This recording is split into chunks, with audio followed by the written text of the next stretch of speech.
Hi friends, welcome to south tell kitchen. ఇవాళ మనం home made chicken pulao ఎలా prepare చేసుకోవాలో చూద్దాం. దానికి కావాల్సిన ఇంగ్రీడియంట్స్ అని ఇక్కడ పెట్టాను చూడండి. ఆనియన్స్, టమాటాలు, పచ్చిమిర్చి, ఉప్పు, కారం, నూనె, పెరుగు, కొత్తిమీర, పుదీనాకు, అలాగే ఆయిల్ కూడా చూడండి. ఆయిల్ నేను ఇక్కడ 4 kgs తీసుకున్నానండి. రైస్ 2 kgs, చికెన్ ఒక 2 kgs. అందుకని నేను ఇక్కడ 1/2 kg నేను ఆయిల్ వేసుకుంటున్నాను. అలాగే చెక్క, స్పైసెస్ అన్నీ బిర్యానీకి సంబంధించిన స్పైసెస్ అన్నీ వేసుకోవాలి. బిర్యానీ ఆకు, యాలుకలు,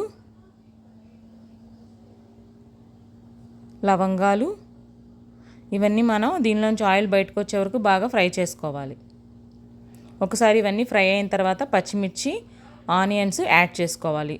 ఒక 1/2 kg పడతాయండి ఆనియన్స్, 1/2 kg, ఒక 4-5 పచ్చిమిరపకాయలు. వీటన్నిటిని మనం వాటిలోంచి వాటర్ పోయే వరకు ఫ్రై చేసుకోవాలి. బాగా గోల్డెన్ బ్రౌన్, లైట్గా గోల్డెన్ బ్రౌన్ కలర్ రావాలి. ఇవన్నీ బాగా ఫ్రై చేసుకున్నాక ఇదిగోండి కడిగి పక్కన పెట్టుకున్న 2 kgs లెగ్ పీస్. నేను ఓన్లీ ఇక్కడ లెగ్ పీస్ తీసుకున్నాను. కావాలంటే మీరు హోల్ చికెన్ తీసుకోవచ్చు. దీనిలో ఒక 150 grams వరకు అల్లం చిన్నులపాయ పేస్ట్ పడుతుంది. ఒక 100 grams చిన్నులపాయలు, 50 grams అల్లం అనమాట.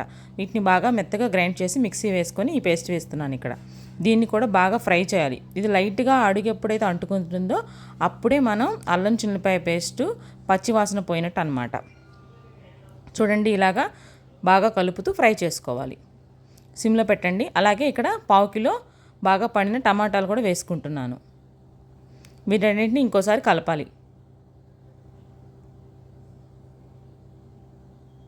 ఇలా బాగా ఒకసారి మిక్స్ చేసుకోవాలి.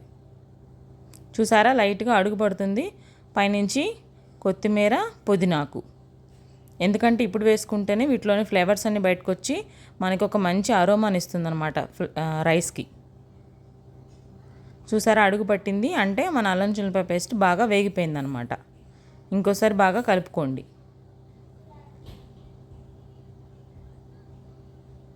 అలాగే తగినంత ఉప్పు, రుచికి తగినంత ఉప్పు ఫస్ట్ కొంచెం వేసుకోండి, ఒక 10 to 15 grams. ఆ తర్వాత టేస్ట్ చూసి మళ్ళీ వేసుకోవచ్చు. అలాగే 2 tablespoons కారం, లైట్గా పసుపు, ఒక 100 grams కొబ్బరి తీసుకుంటున్నాను నేను ఇక్కడ.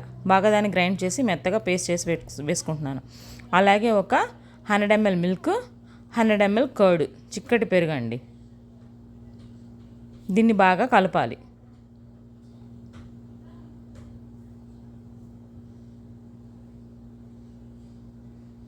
వాటర్ తగినంత పోసుకోవాలి. ఒకసారి బాగా కలిపి పైనుంచి చికెన్ పీసులు అనేవి వేసేసుకోవాలండి. చెప్పాను కదా, నేను ఆల్రెడీ ఇక్కడ 2 kgs ఓన్లీ లెగ్ పీస్ మాత్రమే తీసుకుంటున్నాను.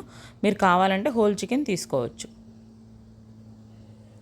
ఓన్లీ లెగ్ పీస్ సైజ్ అయితే పిల్లలు బాగా ఇష్టంగా తింటారండి. అందుకనే ఇవాళ నేను ఓన్లీ లెగ్ పీస్ మాత్రమే తీసుకున్నాను. ఇలా పైనుంచి అన్ని లెగ్ పీసులు వేసుకొని ఒకసారి పైనుంచి కింద కలియబెట్టాలి. ఆ తర్వాత ఒక 2 నిమ్మకాయలు కట్ చేసి దానిలోని విత్తనాలు రాకుండా ఈ రసం పోసుకోవాలి. లాస్ట్లో మాత్రమే నిమ్మకాయ రసం వేసుకోవాలండి, ఎందుకంటే పాలు పెరుగు వేసినప్పుడు వేస్తే విరిగిపోతుంది. చూడండి, ఇలా ఒకసారి కొంచెం బాయిల్ అయింది, ఒక 50% అనుకున్నాక మళ్ళీ కలపాలి. ఇప్పుడు మూత తీసాను. నేను 2 kgs రైస్ తీసుకున్నాను కాబట్టి ఒక సేరుకి 1.5 వాటర్. నేను ఇక్కడ హాట్ వాటర్ మాత్రమే తీసుకున్నానండి. పైనుంచి ఇట్లాగా కొత్తిమీర, పుదీనాకు వేసుకోవాలి. ఎందుకంటే వేడి నీళ్ళు పోయటం వల్ల తొందరగా మనకి పొంగు వస్తుంది. ఎక్కువసేపు వెయిట్ చేయాల్సిన అవసరం ఉండదు. ఇప్పుడు రైస్ యాడ్ చేసుకున్నాను. సారీ అండి, ఆ షార్ట్ మిస్ అయింది. 2 kgs రైస్ తీసుకున్నాను నేను ఇండియన్ క్లాసిక్ బాస్మతి రైస్ తీసుకున్నాను. మీరు నార్మల్ రైస్ అయినా తీసుకోవచ్చు, అయితే లూజ్ బాస్మతి రైస్ అయినా తీసుకోవచ్చు. ఇక్కడ ఒకసారి రైస్ వేసినాక ఎక్కువసేపు కలపకూడదండి, ఎందుకంటే రైస్ విరిగిపోతుంది. జస్ట్ ఒకసారి కలిపి పక్కన పెట్టేసేయాలి. ఇలా మూత పక్కన పెట్టుకొని ఉంచాలి. చూడండి, ఒక 80% వరకు మనకు ఉడికిపోయింది. నీరు ఇంకా ఉంది. ఒకసారి కలుపుకోవాలి. చూడండి, మ్యాక్సిమం అయిపోయింది. ఇంకో 20% మాత్రమే వాటర్ ఉంది. ఇప్పుడు ఇలాగా పల్చని పెంకు, అంటే ఇంట్లో ఏదైనా వేస్ట్ ఇది అట్ల పెనం కానీ దోశ పెనం ఏదైనా ఉంటే అది పెట్టుకొని ఇలాగా దాని మీద ఇలా గిన్నె పెట్టుకోవాలి, లేదంటే అడుగు పట్టేస్తుంది. ఇప్పుడు మనం దమ్మేస్తున్నాము. ఒక బిర్యానీలోకే కాదండి, పలావ్లో, చికెన్ పలావ్ కూడా దమ్మేసుకోవచ్చు. చాలా బాగుంటుంది. ట్రై చేయండి మీరు కూడా. ఒక క్లాత్ తీసుకొని దాన్ని బాగా తడిపి బాగా పిండేసి ఇలా కవర్ చేసుకోవాలి. చూడండి, చూపిస్తాను. ఇదిగోండి ఇలాగా తడిపిన తడి టవల్ని ఇలా వేసుకోవాలి.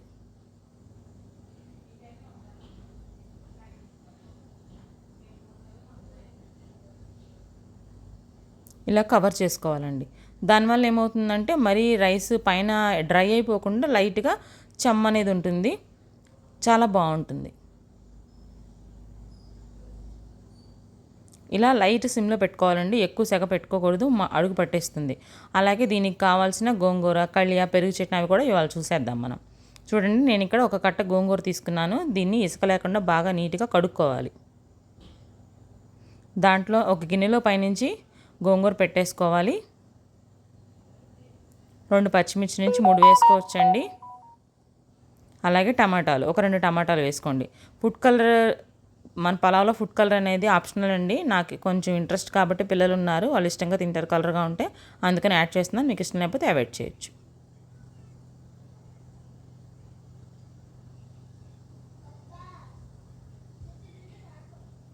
అలాగే దీంట్లో ఉల్లిపాయ, పచ్చిమిర్చి, టమాటా, పైనుంచి అల్లం చిల్లిపాయ పేస్ట్, కొబ్బరి అన్నీ కొంచెం కొంచెమేనండి, 2 టేబుల్ స్పూన్లు సరిపోతాయి. అలాగే కొంచెం వాటర్ కూడా పోసుకొని స్టవ్ సిమ్లో పెట్టుకొని దాన్ని మూత పెట్టి పక్కన పెట్టుకుందాం. అలాగే ఇప్పుడు కళ్యా అండి, చాలా బాగుంటుందండి, ట్రై చేయండి. దానికి ఒక 2 వంకాయలు ఇలా కట్ చేసుకోండి. ఏ వంకాయలైనా పర్లేదండి, చిన్న వంకాయలు దొరికినా పర్వాలేదు, ఇలా పొడవుగా ఉండే సన్న వంకాయలు దొరికినా పర్వాలేదు, ఏదైనా సరే వంకాయ మాత్రం కంపల్సరీ ఉండాలి. అలాగే పచ్చిపప్పు, ఒక 100 గ్రామ్స్ పచ్చిపప్పు నానబెట్టుకొని బాగా ఉడకబెట్టి ఇలా మిక్సీ పట్టుకోవాలండి. తగినంత ఆయిల్ పోసుకున్నాను. ఇది కళ్యా రెసిపీ అండి, జాగ్రత్తగా గమనించండి. అన్నీ క్లమ్ చేసి ఉన్నాయి.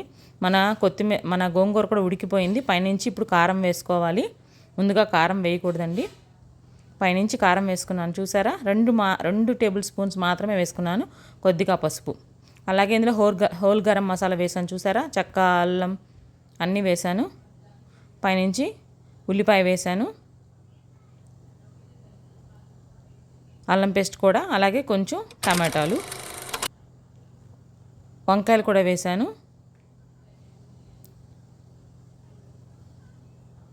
పచ్చిమిర్చి కట్ చేయకూడదండి, కారం ఎక్కువ వస్తుంది కాబట్టి జస్ట్ అట్లా వాటిని అలానే వేసేసేయాలి.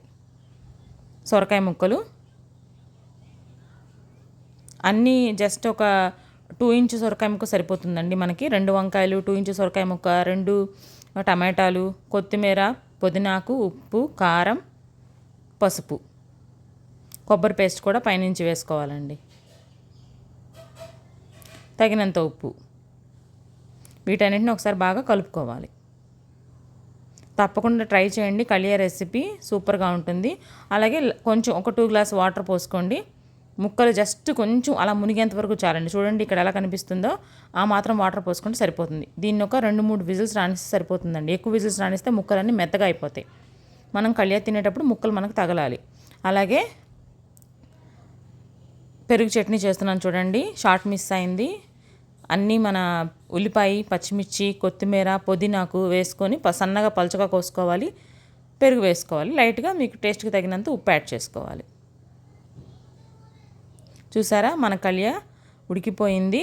ఇప్పుడు ఇందులో ఒక 20-30 గ్రామ్స్ చింతపండు బాగా కడిగి నానబెట్టుకొని ఆ రసాన్ని పిండి ఇందులో వేసుకోవాలి. ఇదిగోండి, అంటే మనం చేసుకునే దాన్ని బట్టి చింతపండు మెజర్మెంట్ అనేది మారుతుందండి. నేను జస్ట్ ఇక్కడ 100 గ్రామ్స్ పచ్చిపప్పు తీసుకున్నాను కాబట్టి జస్ట్ ఒక 30 గ్రామ్స్ చింతపండు తీసుకుంటున్నాను. చాలండి, ఆ మాత్రం సరిపోతుంది. అలాగే మనం ఏదైతే పచ్చిపప్పుని నానబెట్టుకొని ఉడకబెట్టుకొని పెట్టుకున్నామో, మిక్సీ వేసుకున్నాం కదా, ఆ మిశ్రమాన్ని ఇట్లాగా వాటర్ పోసుకొని ఒక లిక్విడ్ ఫామ్లో తయారవుతుందండి. చూడండి, అలా లిక్విడ్గా తయారైన తర్వాత మాత్రమే మనం యాడ్ చేసుకోవాలి ఇందులో, లేదంటే పప్పు కదండి, గడ్డలు కట్టేస్తుంది. చూసారా, అలా పోసుకొని ఒకసారి బాగా కలుపుకోవాలి. దీన్ని బాగా కాగనివ్వాలండి. మనకి ఎంతవరకు కావాలి, ఇనికిపోయింది అనుకుంటే అప్పుడు దించేసుకోవాలి. బాగా కళాపెళ కాగుతుందండి. ఇప్పుడు కొత్తిమీర, పైనుంచి పుదీనాకు వేసుకొని బాగా కాగనివ్వాలి. చూసారా, మన గోంగూర మెదిగిపోయింది, ఉడికిపోయిందండి. ఇప్పుడు దీన్ని బాగా ఎనుపుకొని మెత్తగా చేసుకుందాం. కళాపెళ్ళ చూసారా కాగుతుంది, ఓ పక్క మన గోంగూర కూడా మెదిగిపోతుంది. చూడండి మన home made chicken pulao ready అయిపోయింది. చూడండి,